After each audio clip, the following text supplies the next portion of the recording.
Hello everyone. Thank you very much for joining us for today's ACCA SBL December 2023 pre-seed analysis. My name is James Wright. I'll be taking you through today the key insights, the key information that myself and the Learnsignal team have picked up from the pre-seed information that's available to you on your My ACCA platform, that's throughout the bootcamp process at Learnsignal, along with obviously the tuition, mock papers that we'd recommend that you complete before your exam. These are the things that are going to give you some insights and better prepare you to pass your examination. If you do have any questions, we're going to have a Q&A at the end of the webinar, or if you're watching this back on repeat or on the recording, feel free to get in touch with any of the Learnsignal team or myself. You can find us on Instagram or on your Learnsignal platform. We'll be more than happy to help you out with any questions that you have as a result of today's recording. If you're joining us live, we also have the Q&A section, the little box with the speech bubble on there. Feel free to pose any questions and we'll go through all of those at the end of the webinar, because obviously you are really looking forward to your upcoming examination. Pen and paper at the ready for today's insights that are going to help you out. So let's start by having a little overview of what the pre-scene is all about. It tells us about the company, the environment, the overall industry. In other words, if I'm in your position, I've got the ACCA SBL exam coming up, how am I going to actually use the pre-seed information in all of its glory to help me out and to use it to my advantage? What steps can I take away from today's recording that you can go, right, I can follow James's insights, how he did it as a student, that is going to benefit me, because we've got students here who have got full-time commitments, family members, all the rest of it on there, that it's a real big balance of your time. So this is one of the first things which I would really use to your advantage to break up all of the pre-scene information. And that is the actual contents page. We're going to be going through each individual areas that you can see on the contents page itself. So the cloud service models all the way down to the background ownership on there. If it was me, I would actually use probably pen and paper. It's just so that I can read it on the way to the examination. I know lots of students I help out like Excel, so I would have each of the contents areas, introduction, cloud service industries, industry overview. That would be my individual tab, or at the top of each individual paper or flip note, so that any key information that related to that particular area of the contents for all of the pre-seed information, you'd write under that particular section. It just breaks it up into more manageable chunks, and so that when it comes to the exam day, just to refresh your mind on all the key information, because you do not have time in the examination to be going back and rereading the pre-seed information. You've got new information unseen on the exam day that you need to be putting into practice and applying in your answers. The key word there is application. Application to the scenario and to the requirements is what is going to get you to pass your ACCA SBL examination. Now, from the pre-scene information, you are given a nice introduction on there about NCTech, and the key bits that we've highlighted on here, that it sounds a pretty reasonable company, as we have it's well known, it's a cloud service company on there. It's in a developed country with lots of other technological companies, so it's not just itself as an outlier. Founded by 3 software engineers who founded the company and are all still there as well. It's been growing dramatically over the last 10 years, again, all looking and sounding very positive. And the positions held where, come the exam day, you may be given some specific quotes from the Chief Executive Officer, the Commercial Director, or the Operations Director. These are the original founding members who are still part of the NCTech board. So again, that could be thrown up in your examination, that you could apply that direct quote or link it to in your analysis in a bit more detail on that. But nothing in the introduction that said to me, hang on a second, this company's in a bit of trouble, everything looks settled, and that's where we dive into now. a few more details as to what they actually do and the industry overview. Well, this is where, if you're not familiar with cloud-based systems, or maybe you're like some of my family members, they go, I think I've got the cloud on my iPhone, where if I take a photo, it magically goes up to the cloud on there. Familiarizing yourself with the industry knowledge, that you love to throw these things in the SBL exam. For example, if you work in practice, if you work in industry, which I'm sure many students who are watching this and listening back do, think about it practically, that you have the client information that gets uploaded to the cloud-based system, so that no matter where employees around the world are based, they can access that information securely and then complete the relevant tasks. Maybe it's a tax return or potentially advisory, possibly in terms of inheritance tax. So then from that, we're given a bit more information about the services, the data storage facilities. This is what NCTech actually do for their clients. Competitive pricing is also linked into it. There are lots of other firms, especially in Farland, which we'll touch on.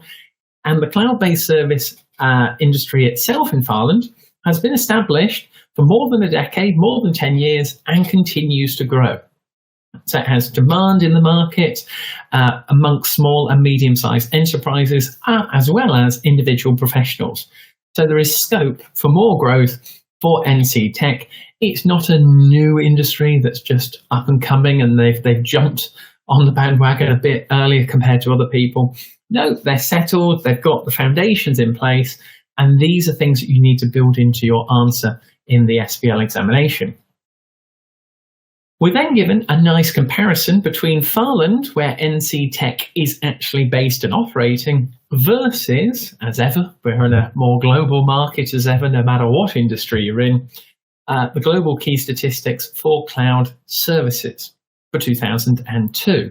The 2002 bit I would highlight for your notes on here, as to we're given some financial information later on in the webinar for today, and we're given 2001, 2002 and 2003 with things such as the revenue, operating profits on there, customer satisfaction. This just gives you a bit more of an insight as to, well, the percentage of client data stored on the cloud. Well, Farland's only up at 38%, whereas globally it's 52%. So again, there's a gap in the market there potentially for more client services for NCTech to develop. In terms of annual revenue generated by the cloud service providers, look at that gap on there as well. Globally, $155 billion. Farland, $3.8 billion. Again, it depends, is your glass half empty or half full? It depends on the requirement you're set in the SBL exam.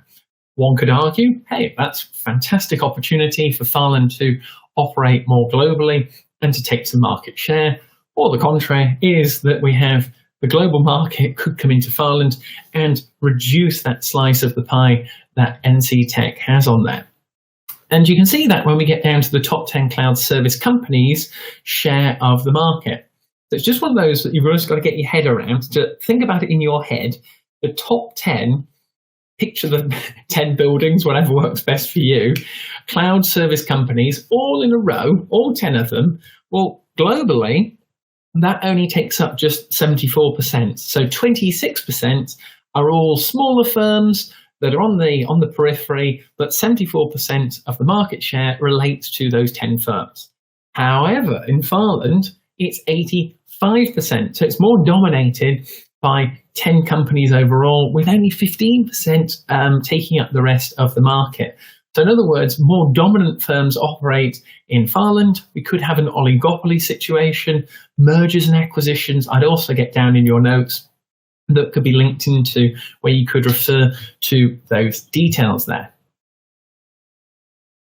Now let's look at the cloud service models. And this is all about, well, what do NCTech on there and the other competitors actually provide to the customers, both individuals and companies? That's really key. We've just seen it in a previous slide on there. So it's not just to one particular area.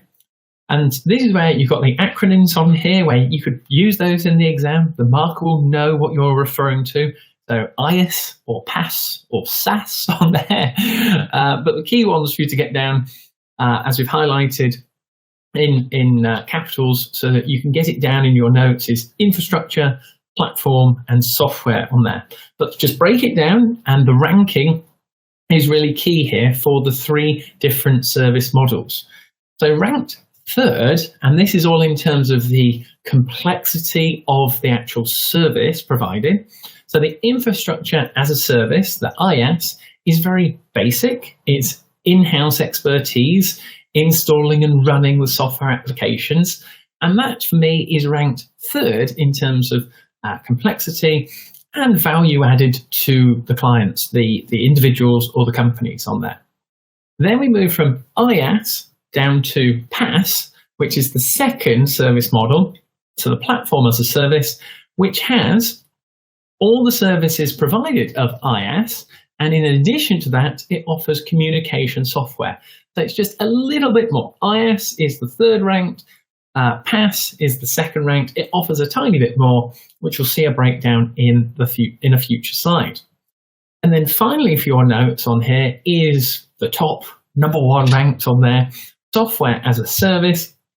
Has more upgrades included, has all the services of PaaS, and hence it's a software application and hosted centrally. It adds a lot more value with the cloud-based service for the clients, both individually and for companies.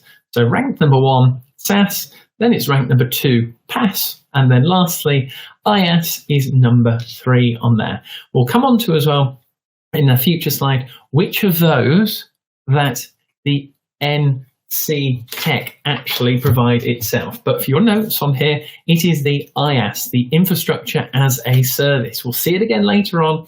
So IaaS on their rank third is what NCTech actually provide. They don't provide PaaS and they don't provide SaaS. So SaaS in a bit more detail, but the top dog on here is the most expensive. It's a premium service. All the services provided from PaaS, as we touched on, and the software applications are hosted centrally. It's the fees that are chargeable to the clients and the extent of the services. The model it provides is number 1 on there. But again, for your notes for going away from today's webinar, you could apply in the SBL examination, is that NCTech do not currently offer software as a service to their clients. We're also given a nice breakdown of IaaS, PaaS and SaaS. So we have the provision for data services, data storage facilities, networking resources. All of the different services have those 3 factors. But this is where we now have the model as to PaaS is just the sort of step up from IaaS. SaaS is the one, the software as a service, which is number 1. But the key thing here is the infrastructure, IaaS on there, is the one that the NCTech actually provides. But it's a cost-benefit analysis on here as to the data software applications is the main thing that separates the software as a service. Now we have the cloud service delivery. So we have a breakdown again, and just to try and make it as easy as possible, because we've got so much information going into your SBL exam, both pre-seen and unseen. The public cloud up at the top is a pay-as-you-use basis, and expense-wise, that is ranked 3rd on there. So this is the service delivery. So if it's a public cloud delivery, it's a pay-as-you-use basis, and it's got a low expense. Private cloud, on the other hand, best suited to large businesses, more exclusive, more complex on there. And this is where it is the most expensive on there. This is where the private cloud can be located in different areas, and it follows on nicely to the hybrid cloud, our sort of delivery option number 3. Key for you to get down here, it's a combination of both public and private cloud models, hence hybrid. And linking to that, the final sentence which we were given for your notes is more expensive than the public cloud and is significantly more cheaper than the private cloud. So private cloud is the most expensive, hybrid cloud is the second most expensive, and public cloud is the cheapest or 3rd most expensive on there. We'll come on to it in a future slide, but for your notes on here is the public cloud is the one that the NCTech offer to their clients. So NCTech offer the public cloud, the third, the least expensive. But again, that is an opportunity to move into the private cloud, hybrid cloud. We'll come on to that later on. We're also given benefits of cloud-based services to clients. Again, very topical in the modern world of accounting and finance, both industry and practice. The key words for you to get down that you could apply within your examination if a certain type of question came up is the benefits are that it's scalable. You have instant access through the cloud-based system. Security measures to actually access the information can be really difficult for criminals to get involved in, and access and processing that information and data over time can be done from different locations around the world. Another benefit is the actual sharing of the data. So if you've got your managing director in the US and you're in the UK, you can share data over the cloud services. Support and maintenance by the cloud service provider is another thing where you don't have to be an expert on it. You can use it as a third-party system to benefit yourself as a business. And clients do not require expensive space to accommodate hard drives, a bit like the old days where they'd maybe send you in a floppy disk or a box of papers, all the rest of it's on there. No need for that with the cloud-based services. And those are the 7 key areas for you to have in your notes. So just to reiterate, scalable, instant access, security, access and processing data, sharing of data, supporting and maintenance, and expensive space. And linking onto that, we have challenges and development in Farland as a whole, where NCTech actually operate. Key point for you to note down here for your notes is that the first challenge, development, whichever way you want to look at it, is that the Farland cloud service sector, which the company we're given, NCTech, is operating in, is growing very rapidly and anticipated to double in size over the next 5 years. So that is absolutely key for NCTech, that they predict it's going to develop. However, the flip side, the challenge to that is competition, client demands becoming ever more challenging. So it has its pros, it has its cons. Again, this can link into a potential SWOT analysis, Porter's 5 forces, applying different models that we'll touch on later on. Competition is also noted, and we saw it in a previous box as well in terms of the top 10 companies in Farland, where we have more global competition emerging. It could actually consolidate the industry where we have an oligopoly situation potentially in Farland, a few major big firms with maybe only a small, tiny few competitors. Other challenges and developments, reliable high-speed internet. This is what clients really want, but it's not currently an issue in Farland. Keeping pace with demand, everything seems to be as it is at the moment. There are, however, other challenges such as hacking, data loss on there, reducing performance, slow systems. These are really topical areas that you've seen in the news in the last few years. Again, they love to throw these things in the SBL examination, along with Point 5, regulatory requirements, challenges for compliance on there, becoming more costly, onerous processes. It's getting the clients to buy in. And again, we could have more information provided on that in the unseen materials on the exam day. The last point for the challenges and developments are all about the skills from a people perspective. So again, corporate governance areas, potentially ethics, recruiting and hiring highly skilled individuals with technical knowledge, because as was stated on here, these individuals with that expertise are in short supply and becoming ever more costly. So you've got to think about that practically for anyone who's ever hired anyone or is looking to maybe hire at the moment. That is where you've got to say, well, if they're in short supply, if they're not going to come to us for NCTech, that is, then they're going to go to the other competition with their skills, expertise, and then that would help the competitors to grow their market share. Again, another potential threat to the business. Cloud service innovation now is another key area that was mentioned in the pre-seed materials, where in my notes I put key point here as using the word vital.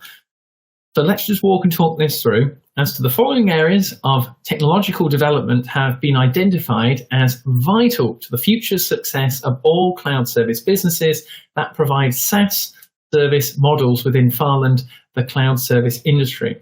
That was the most expensive for SaaS on there, remember. So SaaS, as I've just referred to it again, software as a service. This isn't the one that actually NCTech provides, but the vital fact here was the technological developments.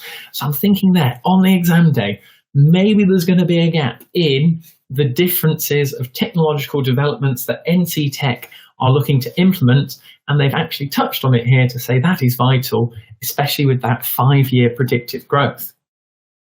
And to link into this, for those areas that are going to be vital, we have business intelligence, quantum computing, artificial intelligence, and machine learning. These are all highlighted, and I've touched on here potential opportunities, threats that could link into it. I think we're given maybe a little nugget of information that every accountant who's here today is probably had little to no training on quantum computing on there about solving complex problems. You might have read the odd article, machine learning, artificial intelligence. I would have down noted that going away from today's webinar, you should be just doing a bit of research about the terminology that could be thrown into the mix on your exam day, because you wouldn't want an odd word for a particular area to throw you off track. But if in doubt, stick to what the requirements are saying and apply your knowledge from the scenario. So just diving into this a bit more deeply here, for the quantum computing, this could prove to be a unique selling point for a cloud service provider. Again, something that NCTech currently doesn't operate in too much detail. That could be more things thrown on the exam day. Advanced capabilities of AI, machine learning, more sophistication. But the contrary to that, the weighing of the scales from one hand to another, is the affordability and the costing. We're not actually given too much information about the finances of NCTech, so the machine learning affordability, along with AI, quantum computing, and business intelligence, should be seen on that scale as a potential opportunity to grow the business, but a threat if we don't get the finances, the cash flow correct. Operational and financial key performance indicators now, we're given two separate areas. So operationally, how does the business operate day to day, week by week? And the target for service availability, top target 100%, which also links into some of the factors and fields we're given at the end in some of the data. Capacity, this is again, the different areas in these pre-seed materials as to their overlap with one to another. So availability for clients to choose what they want to actually use in their services provided. Then we have service reliability and security breaches. Now, particularly for your notes, KPIs 3 and 4, in the pre-seed materials, service failures, breaches of information, we've already seen it previously as well. I think those are topical areas which we've seen in the real world. I haven't got a crystal ball, but it's something that could potentially be thrown in and linked specifically to KPIs 3 and 4. As you would expect, financial KPIs, all pretty much profitability focused. These are based on the figures that were provided in the pre-seed materials we're coming on to. We have average revenue and clients for individual clients, but we're not given a KPI for small, medium enterprises on there. Operating profit margins, return on capital employed, it does what it says on the tin with the ratios and the figures we'll come on to. And finally, again, a KPI we've just seen about security breaches is also a financial KPI, thinking about loss of revenue, compensation paid, breaches that would not provide customers with a lot of confidence. Thinking about breaches, security, data, this is what the business does. You've got to think about it from different dynamics, and it was a KPI in both areas. Now we have NCTech. Using the background information, we've already been given some from the introduction. Now we need to think about it from the next part, which this is so important on here that is going to throw students off come the exam day. So if you look through the introduction, we've walked and talked it through. It's well known, NCTech incorporated 10 years ago. It's a great opportunity with the industry developing. Now, this is the keynote to get down here, that NCTech operates as a public cloud services company. Public cloud service company. And that was the first one we looked at in the previous slides, that is the least expensive actual offering on there. And we'll come down to the other notes on here as to, from the Preseen materials, just to be crystal clear, the required networking resources necessary to provide the IaaS service model. NCTech has never offered PaaS or SaaS service models. Just going to repeat that. NCTech has never offered PaaS or SaaS service models. That is platform as a service and software as a service. Those were the two more upmarket, more added value models for cloud-based services to the market. What I'm getting at, nice and simple, is NCTech offer the least expensive and the less ranked in terms of complexity to their clients on there. Really important you have that in the back of your mind, as you could get thrown anything on the exam day for it. Ownership now, in terms of NCTech, listed on the stock exchange 5 years ago. Each of the shareholders has no more than 10% stake, with the shareholders who were the original founders still have 10% each. So there, read between the lines. If it was a recent stock exchange, potentially there's a risk there if they're non-compliant. But for 5 years, maybe they may highlight on the exam day things have gone wrong. But by not having a outright control factor of someone who owns more than 50%, you've got to think about the controlling of the business, the direction, the strategic operations, new ideas. We have on here that the current board membership has not changed in the last 5 years. It depends how you look at it. Is that consistent ownership, that we retain all of our knowledge and skills, or no new ideas have come into the business? Potentially we could recommend some external advice to maybe help NCTech grow more internationally. Another area to be considering is that the shares in NCTech perform better than other similar technology companies, which is fantastic, but for unforeseen and significant falls in gross profit that have happened in the last financial year. That's 2002. We'll be shown that in the diagrams later on.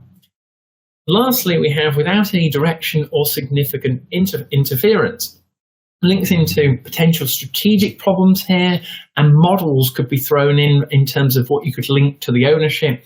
Again, you've got Porter's 5 theories for you to consider, and you must know ahead of your exam.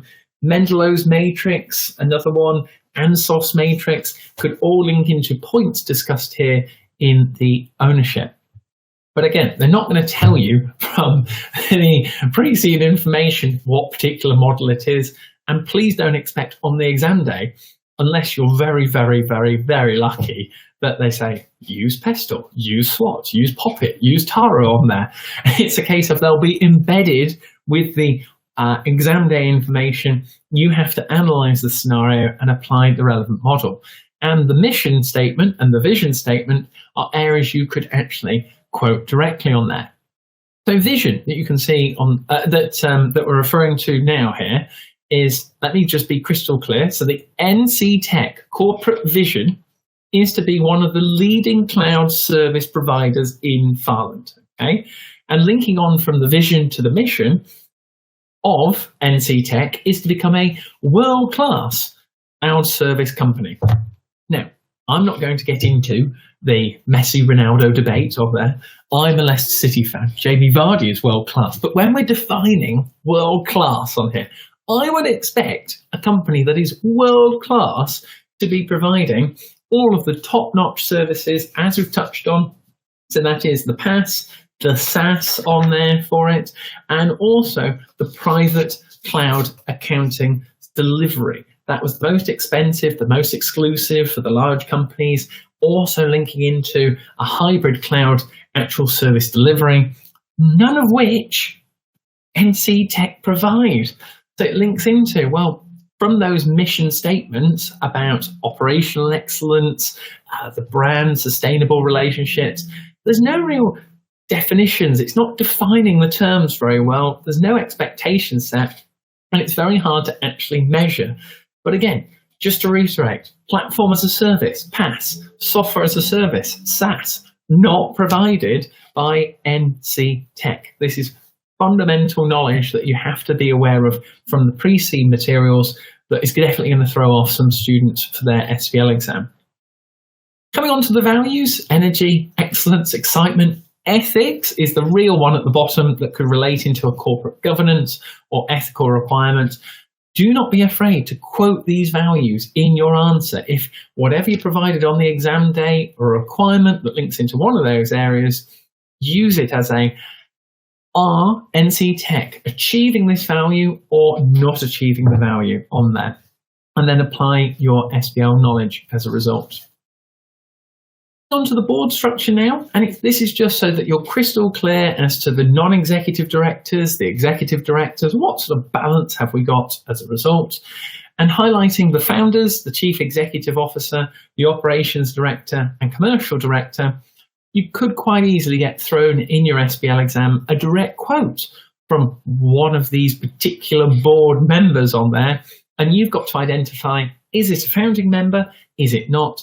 And we could quite easily be given more information from the finance director, marketing, HR director, along with the NEDs. Potentially we've maybe lost a few NEDs. There could be familiarity threats if they're networking, should we say, with the executive directors too much. Who knows? But it's just thinking on your toes. It can heavily link into the ACCA Code of Ethics here. Again, integrity, confidentiality, just as a few potential option areas for you to relate it to. There are also provided 4 subcommittees. Again, does what it says on the tin. You've seen it from your audit examinations, previous ACCA examinations before this. So we've got an audit committee, nominations committee, remuneration committee, and risk committee. NCTech is fully compliant with the Farland corporate code of ethics on there, or corporate governance code, should I say, to be more specific. That sounded alarm bells to me as to, but what about the international factors behind that? We've been told Farland compliant, but one of their missions and their values is to expand internationally. Do they have a gap in their knowledge on there? These are one of the key things for you to be aware of. We're also touched on a risk register, and then it links into the risk committee on there. So the risk committee determines, and see the breakdown of the subcommittee. So who's involved? Well, we only have 4 people involved in a risk committee for a company that's looking to expand more internationally. So again, do we have a lack of knowledge in there? Are there risks actually in the risk committee? We could be provided more information on the exam day. So again, it's not a major area that I saw too much information, but they could provide more on the exam date for you to be aware of. And who is it led by? We've got 2, I think we've got 2 NEDs in there as well, the monitoring systems. These are sort of things that you could use as a safeguard point again, but it depends on the requirements that are set. Going on to the principal business risks now. Again, just keeping it nice and simple as to these are the triggers that I'd be having in my mind for the actual SBL exam day for the unseen materials and also the requirements that are set. Key things for you to have in your notes: competitive, staffing, technology, data, and regulatory changes. It's where you've got to be really thinking on your toes. You've got to be going from different sections of information provided, that if you get a hint, a wisp of anything to do with data security, breaches, these are the principal business risk areas. Again, you could be referring to directly. We've seen it before. It links into different areas of the pre-scene where we've got regulations, data security. We've already been touching on about potential fines, loss of revenue. Can you see how it's overlapping from different areas? And you can bring in these points to bolster up your answer. Again, also referring to the exam day unseen information with a couple of models up at the top there, classic ones that could be applied, the TARA model, PESTEL model. We're going to be given more details on NCTech. And if you get a whiff of political, economic, social areas, technological, definitely technological on there, just be careful that you're applying the correct model effectively to the scenario. Speaking of models, from the Preseen information, they highlight an area of strengths and weaknesses. Now, SWOT analysis was exactly there straight away about the current strategic position, that for NCTech, strengths involved good reputation, relationships with the clients, competitively priced, capable workforce. Again, that stems from the company being 10 years old and having a good foundation in the market. The flip side, however, is the IS service model offered to clients has never really changed, potentially restricts growth, other competitors entering the Farland market, worsening financial position we're coming on to. These are all the things that opportunities and threats could link into the other pre-seen areas that we've touched on here today, and also on the exam day on the unseen information. But have it in the back of your mind as to potential other opportunities and threats applying the SWOT analysis. We then come on to the performance dashboard now. Financial performance on here, where NCTech has a financial year ended of 30th of September. So straight away, alarm bells should be ringing to you there to go, okay, 1st of October is the first day of that particular period. We may have to do some apportioning. We may have some events after the year end. We may have some historical information. It's just so that you can set the scene, you understand where you're at, especially when you have loads of different requirements, and just being fully understanding what the examiner is asking for.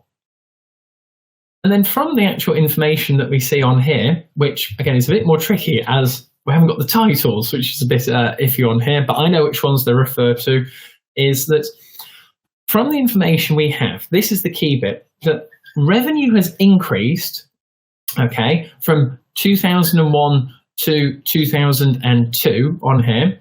But then as a result of that, we actually have that the gross profit has actually decreased on there. So revenue increased, but gross profit has decreased. So the figures are revenues increased from 55,850 to 58,450.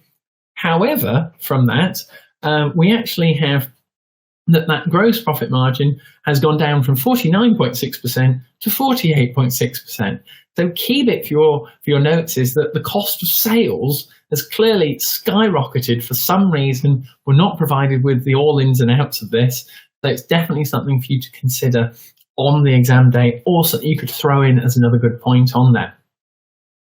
The next thing for us to consider is that the return on capital employed has remained roughly consistent with the revenue figures, and we're also given some pre-tax information.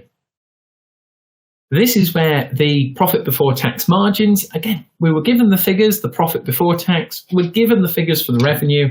Those are the calculations again, which you could refer to. They've been pretty consistent year on year.